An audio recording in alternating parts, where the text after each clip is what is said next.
Thank you very much, and it's a pleasure to be back with the CBI again. And let me start by thanking Caroline for your leadership of the CBI as Director General, and also welcome John Allen, who's taken up his role as President since I last addressed you. And I know John from his time on the Home Office Supervisory Board, and I know he'll make a fantastic contribution as President. Now, there's one paramount issue facing our country at the moment, and I know it is the #1 concern of the CBI, so let me get right to it. Last week, the Cabinet agreed the terms of the UK's withdrawal from the European Union. We also agreed a draft outline of the political declaration on the future relationship between the UK and the EU. Both documents were the result of many hours of negotiation between the United Kingdom and the European Union. Together, they represent a decisive breakthrough, but they are not the final deal. We now have an intense week of negotiations ahead of us in the run-up to the Special European Council on Sunday. During that time, I expect us to hammer out the full and final details of the framework that will underpin our future relationship, and I'm confident that we can strike a deal at the Council that I can take back to the House of Commons. The core elements of that deal are already in place. The withdrawal agreement has been agreed in full, subject, of course, to final agreement being reached on the future framework. That agreement is a good one for the UK. It fulfills the wishes of the British people as expressed in the 2016 referendum. And I've always had a very clear sense of the outcomes I wanted to deliver for people in these negotiations. Control over our borders by bringing an end to free movement once and for all. Control of our money, so we can decide for ourselves how to spend it and can do so on priorities like the NHS. Control of our laws by ending the jurisdiction of the European Court of Justice in the United Kingdom and ensuring that our laws are made and enforced here in this country. Getting us out of those EU programmes that do not work in our interests, like the Common Agricultural Policy and the Common Fisheries Policy. And that is exactly what we are going to deliver. Let me say a little bit more about the first of those items, getting back full control of our borders, because I know that it is an issue of great importance to the British people. The United Kingdom is a country that values the contribution that immigration has made to our society and economy over many years. And in the future, outside the EU, immigration will continue to make a positive contribution to our national life. But the difference will be this. Once we've left the EU, we will be fully in control of who comes here. It will no longer be the case that EU nationals, regardless of the skills or experience they have to offer, can jump the queue ahead of engineers from Sydney or software developers from Delhi. Instead of a system based on where a person is from, we will have one that is built around the talents and skills a person has to offer. Not only will this deliver on the verdict of the referendum, it should lead to greater opportunity for young people in this country to access training and skilled employment. And we want an immigration system for the future that everyone can have confidence in. Yes, a system that works for business, one that allows us to attract the brightest and the best from around the world, more streamlined application and entry processes. And we're already taking action in that regard, introducing the use of e-gates for visitors from the USA, Japan, Australia, New Zealand and Canada. But it also needs to command the confidence of the public by putting them in control of who comes to this country. That's what I'm determined to deliver, and I look forward to working with you to achieve it. So now we've agreed the withdrawal agreement, it's important that we focus on the new relationship we want to build with the EU. And that new relationship must set us on the path to a more prosperous future. To do that, it needs to work for jobs right across our economy. Because we're not talking about political theory, but the reality of people's lives and livelihoods. Jobs depend on us getting this right. And what we have agreed unashamedly puts our future economic success and the livelihoods of working families up and down this country first. So we have agreed a transition period to avoid a cliff edge for business and to provide the certainty you need to invest. On goods, the outlined future framework agrees to the creation of a comprehensive free trade area with the EU our biggest and nearest goods market.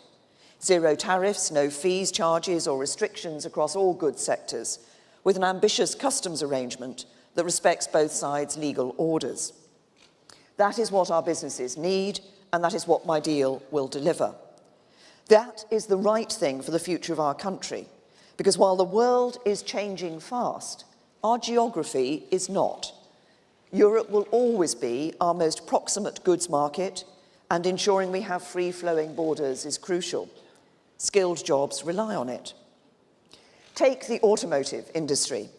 Since 2010, our manufacturing output has increased by 9%, but in auto manufacturing, the growth has been 60%. Nissan in Sunderland, Jaguar Land Rover in Coventry, Alexander Dennis in Falkirk, Honda in Swindon, Vauxhall at Ellesmere Port, Wright Brus in Ballymena. These firms support tens of thousands of jobs, both directly and indirectly. Often they're at the heart of their local economies.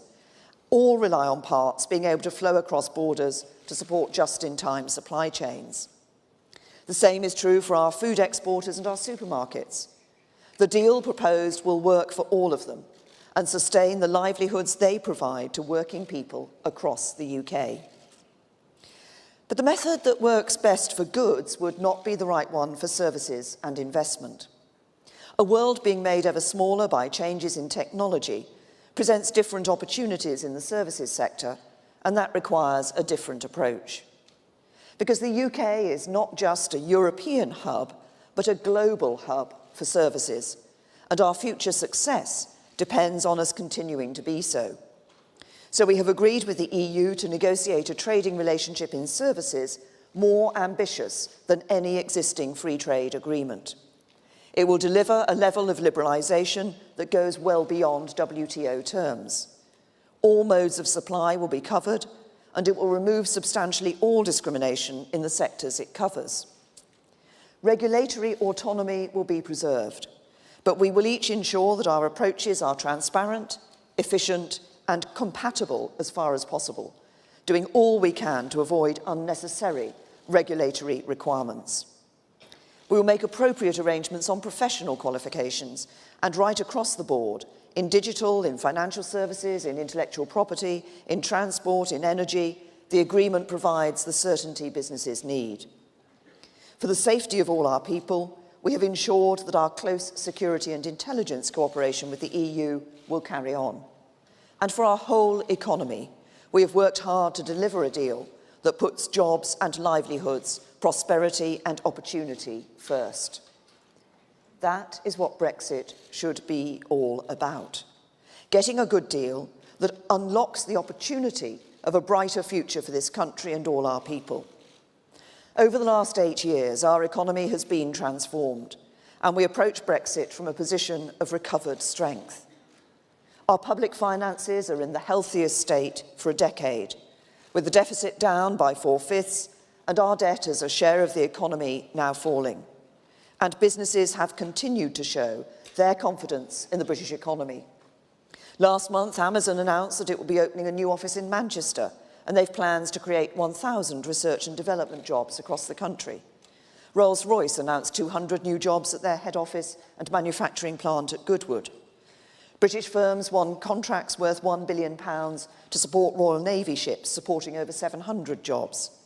And in September, I was at a Zero Emissions Vehicles Summit, where industry announced over £500 million of investment that will create 1,000 jobs across the UK. And today, Equinix have announced a further £90 million investment in a new data centre to service growing demand for digital financial services in the City of London, bringing their total UK investment to £295 million this financial year, a vote of confidence in its future as the world's premier financial hub. But the most striking economic success story of the last few years has been the jobs miracle that sound economic management has delivered since 2010. Youth unemployment has almost halved. More disabled people are in work than ever before. The female unemployment rate has fallen to a record low, and 1,000 more people have found work every day. Last week, we saw some more excellent employment numbers. A record number of people are now in work, 350,000 more than a year earlier. over 3 million more since 2010. And wages rose by 3.2%, the biggest rise in nearly a decade. Now, I never forget what is behind those numbers. Not figures on a spreadsheet, but real people. It's the young person who's left school or college and swapped their pocket money for a wage they earned themselves by their own hard work. They might still be living at home and can afford to give their parents a little each week towards their board, and maybe even start saving for a place of their own. It might be a parent who's moving off benefits and is able to provide a better quality of life for their family. They could be able to take their first foreign holiday or get a new car. Or an older person who may have given up hope of ever working again, but who accessed training, learned new skills, and now feels the rush of pride that comes with being able to make a contribution and be part of a team again. Or someone with a disability who's faced their whole life being told they didn't have anything to offer in the workplace, who's been helped by the DWP's Disability Confidence Scheme to access a new opportunity. That's the difference that having a job can make. It can provide a sense of purpose and dignity on which a happy life is built. That is what businesses like yours provide to millions of people across the United Kingdom every day. It's why starting a business, growing a business and keeping it thriving and successful are some of the most socially responsible things you can do in life. And it's why the deal we will strike with the EU has securing jobs and prosperity at its heart. Now, I got into politics to help people who want to work hard and do their best to have a fair shot and the chance to get on in life. And I know that businesses have an essential role to play. Businesses can and should be a force for good in our world. But at a time when many are questioning whether free markets and an open trading economy can work for everyone in society, businesses need to do more to win that argument. It's not just a job for politicians. All of you must play your part too, by stepping up to demonstrate that you truly have a stake in the success of this country. Now, the very best way of doing that is by investing in the future of the next generation, by giving them a chance to develop their skills and begin a rewarding career. And the government will work with you every step of the way. When I first became Prime Minister, I immediately identified the need for government to step up and be much more engaged in shaping our economy to be ready for the challenges of the future. And so we set about developing our new modern industrial strategy. At a time of great change and technological transformation, as we pass through a fourth industrial revolution, governments have to think and act strategically, in partnership with business, to strengthen the foundations of productivity and build up our comparative advantages. That means investment in our traditional physical infrastructure, roads, rail, air, and now also broadband. And this government is doing that with record investment. But for the UK, it is also about our knowledge infrastructure and our human talent too. So I want to harness the power and expertise of businesses to transform our skills base and drive up our productivity in the years ahead. We have some of the best universities anywhere in the world, and after 8 years of Conservative education reform, our schools are scaling new heights of achievement. But technical education has not kept pace, so we are transforming it in England through a programme of major and lasting reform. High-quality T-levels will stand alongside A-levels as gold standard qualifications, backed with an extra £500 million a year once fully rolled out. They will represent a step change in quality and ambition for technical education. The average hours a young person spends learning on their vocational course will increase by over 50%, from 600 hours per year to over 900 hours per year. There will be a clear route into higher level technical training and apprenticeships, supported by a reformed apprenticeship levy. New institutes of technology across England will help deliver T-levels, serving key sectors in the locality and helping to drive growth at a local level. And a crucial aspect of the new qualifications will be a high-quality industry placement to help young people gain the experience employers need. Businesses will play a crucial role in delivering these placements, and I want every business leader here to think hard about what opportunities your company can offer to a young person to join your team for up to 3 months. For them, it could be an amazing opportunity to build their skills, learn from your team, and test out what they've learned in an industrial environment. For you, it is an opportunity to build the pipeline of skilled young people coming into your industry, broadening and deepening your skills base. And it's a chance to demonstrate your commitment to the communities in which you do business. And there is much more that business can do. By investing in research and development, you can help the UK become the ideas factory of the future, leading the world in new technology, turning scientific breakthroughs into economic rewards. The government has set an ambitious target of increasing the UK's R&D spend to 2.4% of our national income.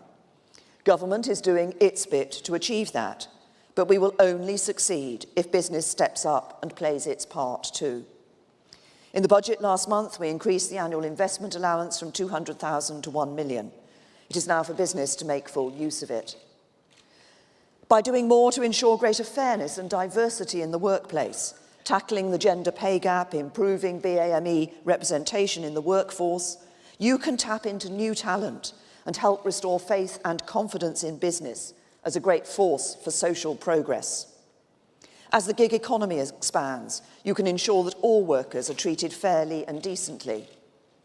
The CBI is a great partner and champion in making the case for this positive and forward-looking approach. And in all of this, government will be your staunch ally. We all believe in business as a force for good, and I want everyone here to work with me to make the most of the opportunities that lie ahead. And those opportunities are real and substantial. The key to unlocking them is getting a good Brexit deal agreed and delivered over the next few weeks. That is my focus. My job is to get the best deal. Parliament must then examine it and do what is in the national interest. And I know what that deal needs to do. Deliver on the referendum vote by giving us control of our borders, laws and money. Get the UK out of the common agricultural policy and the common fisheries policy. Set us on course for a prosperous future where livelihoods are protected, our security is maintained and our union secured. It was never going to be easy or straightforward, and the final stage was always going to be the toughest. But we have in view a deal that will work for the UK, and let no one be in any doubt, I am determined to deliver it. Thank you.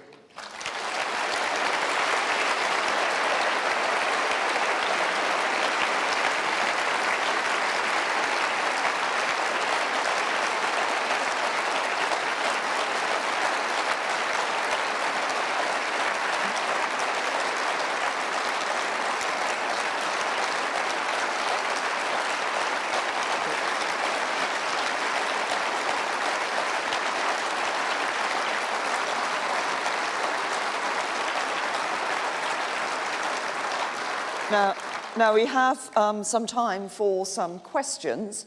I'll take some questions from the media later, but perhaps I could take some questions from business representatives first. Do we have anybody indicating? There's one sort of dark red paddle number 2. John Reynolds, CTO from Advanced. We're a great British software and services company, and we're helping over 16,000 businesses in the UK, SMEs, transform their productivity through innovative software and service solutions. What will you do to help UK SMEs and the technology sector to do its bit for the future and the future of prosperity in the UK? Well, first of all, you may have seen that certain aspects of technology are one of the challenges that we've identified in our modern industrial strategy. And I think what we're doing with, there's a number of ways in which we can approach this. Part of what government needs to do to help those SMEs is make sure that the people they're employing have got the skills that they need to be able to advance that technology. But secondly, I think we need to just create that environment, and that's partly what the modern industrial strategy is about. It's about the work that BEIS is doing with sectors like the technology sector to say, what can we put together in terms of a package that is going to ensure that that support is there, not just for the larger businesses, but also for those SMEs. And there are some amazing figures about the number of small companies that are set up here in the UK in the area of technology. Fintech particularly has been an area where there's been an enormous amount of development being done. For us, it's creating the right environment, ensuring the young people have the right skills to be able to take that on. And then it's, great advertisement for your company, if I may say so, sir, from your question. Then it's up to you.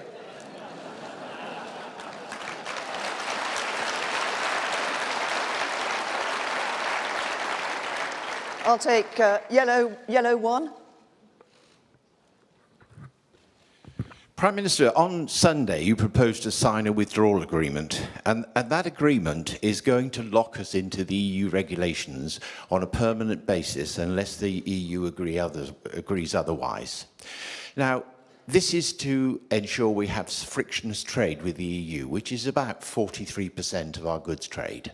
And we lose 95 billion a year on that deal, whereas the alternative is a rapidly growing market outside the EU where we have huge opportunities. But those opportunities will be lost if you sign that agreement and you lock us into the EU regulatory framework, because the EU have made it absolutely clear they don't want us to be more competitive. And that means we can't improve our productivity, and that means we can't improve our prosperity. So could I ask you to think again about the economics of the whole thing, rather than listening to the petitions of the CBI, which is really the Confederation of European Industry? Well, first of all, you might not be surprised if I say to you that I think the portrayal that you have given of what has been agreed is a little inaccurate in its position.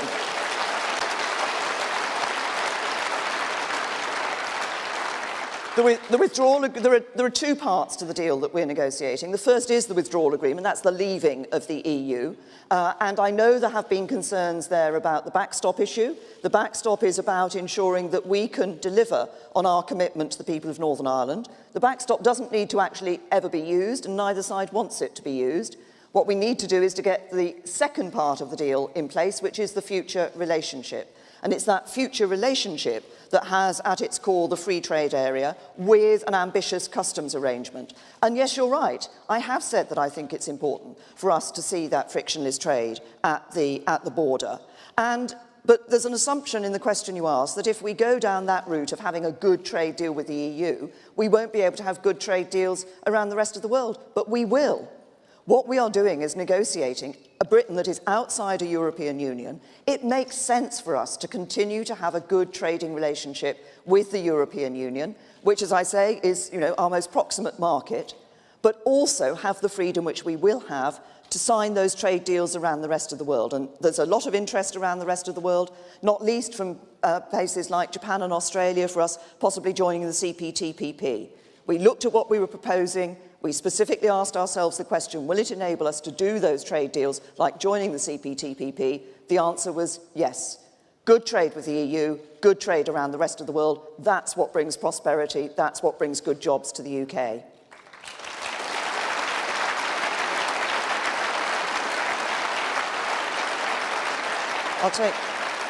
I'll take red number 3. Thank you very much, Prime Minister. Laura Kunsberg, BBC News. Prime Minister, red number 3. Fancy seeing you here. It's strange, isn't it? We see each other so rarely these days. There's nothing much going on. Prime Minister, why should our viewers and listeners believe you that you have struck the right deal when so many of your own colleagues believe it is an intolerable compromise, and some of them hate it so much they're trying to force you out along with the deal?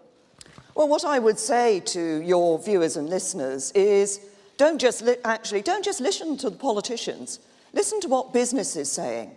Listen to what business that is providing your jobs and ensuring that you have that income that puts food on the table for your family is saying. And business is saying we want a good deal with the EU and we want a good trading relationship with the European Union. I have been very clear, as I've just reiterated in my speech, for your viewers and listeners, that I want to deliver on the Brexit vote, and the deal delivers on the Brexit vote. We'll be out of the jurisdiction of the European Court of Justice. Free movement will end once and for all. We won't be sending vast amounts of money to the EU every year. We can spend that money on our priorities like the NHS. We'll be out of the CFP, out of the CAP.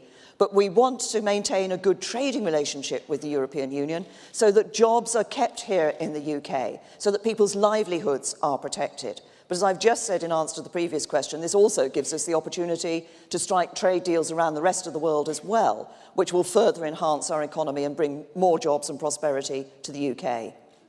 Now, I think I saw a green paddle. You'll be thankful to know I'm not a journalist. I'm actually a vehicle development director for a disruptive EV company that's based in Sweden. We made the decision a few months ago to move our entire R&D activities and a pilot production plant here to the UK, meaning millions of investment over the coming years and new jobs to benefit UK PLC. The hub of innovation in automotive engineering, education and technologies around the Silverstone Technology Cluster and the Midlands at large embraces Industry 4.0. I think everyone needs to be aware of the current issues that we're facing, not just the big one that begins with a capital B. The environmental challenges and issues with climate change and actual effects on health has no borders, no taxation. What I'd like to know is how will the UK help to join up the dots with the rest of the world to embrace more disruptive companies to bring their industries here to the UK when our biggest concerns are how we can import and export goods over borders to enable our company's vision for sustainable transport and leading technologies being developed here in new energy vehicles and autonomy. I have a little saying of disrupt or die. And I think we're in a case here in the UK where we have so much technology and so much innovation. There are plenty of good news stories, but unfortunately they're just not making it to the press. Well, there are some of the press here who might like to pick up on your good news story. First of all, great, thank you for the confidence that you're showing in the UK. And what you've picked up there is, of course, if you look at our modern industrial strategy, that whole question of mobility in the future, of the real leading edge that we have as a United Kingdom is going to be crucial for our future and very important to us, as is clean growth. And I think that for too much in the past, there's been this idea that actually you couldn't have a care for the environment, you couldn't look for clean growth, that would automatically damage the economy. Actually, no, you can do both together. And it's innovative technologies and innovative industries like you're talking about that show that you can do that together. And of course, as I've said in answer to other questions, I'm conscious about the issue of transporting goods across borders and trying to make sure that that is as easy as possible, particularly obviously in relation to the European Union. But within our modern industrial strategy, it's exactly what we want to do, is ensure the UK is at the forefront of those great grand challenges that not just the UK but the world faces, and mobility and clean growth are two of those. Red number 3 again. Romilly Weeks, ITV News. I did say I'd take some media. Prime Minister, what do you say to those in your cabinet who want you to go back to the EU and ask for a better deal? And how many ministers can you afford to lose before your position becomes untenable and intolerable? Well, first of all, we're in the closing stages of negotiating the deal at the moment. As I said earlier, these last days leading up to the European Council, we are finalising the details of the deal. Now, that's focusing crucially on the future relationship and making sure we get that right. But the withdrawal agreement was agreed on the basis that it would only finally be agreed alongside a future relationship. Nothing is agreed until everything is agreed, and we're working hard over these remaining days to ensure that we get that future relationship right, because it's that future relationship that will determine the course of things for years, if not decades, to come. It's that future relationship that determines the trade relationship we're going to have with the European Union, our security relationship with them in the years and decades ahead. And we're focusing on that this week. Nothing is agreed until everything is agreed. I'll take one over here, number 2. There. Surinder Arora from the Aurora Group, Prime Minister. Couple of points. One, you mentioned, and I'm encouraged about the immigration, that you'd support immigration after the Brexit from Australia or India for skilled labour. but also for unskilled labour. You know, we opened this property nearly 2 years ago, and I said to my team, there'd be no problem getting employment in East London, in this part of the world. And since the Brexit, it has been tough. So I think what we need to do is make sure that we mustn't forget all businesses, because from a GDP perspective, tourism travel brings in excess of 10% of the GDP for the UK. The second point on the Brexit, we can never please everyone. And I think what we need to do from businesses' point of view is move forward. We've made the decision as a nation to come out of Europe. Now we all need to be behind you. We need to do the best we can. You know, we've done so well, getting so far, and we can't please everyone. But let's just get on, and I think you've done an incredible job. And let's just get over the final line and have the destiny in our own hands. Well, thank you, Surinder. And on the first point that you've made, of course, we need to look carefully at the immigration system for the future. As I say, it will be skills-based. But obviously we want, as I said, to ensure that business can carry on doing its good work here in providing employment here in the UK. The Migration Advisory Committee, the Independent Migration Advisory Committee, of course, said that they did not see a need for a low-skilled route of immigration into the United Kingdom. And obviously we've been looking very carefully at what they have proposed. At the core, I think it's absolutely right that the core of our new immigration system will not be quota-based, but will be skills-based. And I'll take one last red 3. John Stevens from the Daily Mail. There's discussion today about extending the transition period beyond the end of December 2020. Can you tell business leaders today whether we'll be fully out of the implementation period by the time of the next election in 2022? Look, I'm clear that we've got an implementation period through to the end of December 2020. Within the withdrawal agreement, there is an option to extend that further as an alternative to putting in place what has come to be known as the backstop for Northern Ireland, because it's also possible to provide for the Northern Irish border through that extension and implementation period. My view is I don't want that even to have to come into place. I want the future relationship to be able to be in place on the 1st of January 2021. If it were the case that there was a short period of time where we needed an interim arrangement, then the UK could choose whether it is about that backstop or that extending of the implementation period. But from my point of view, I think it is important that in delivering for the British people that we're out of the implementation period before the next general election. Thank you.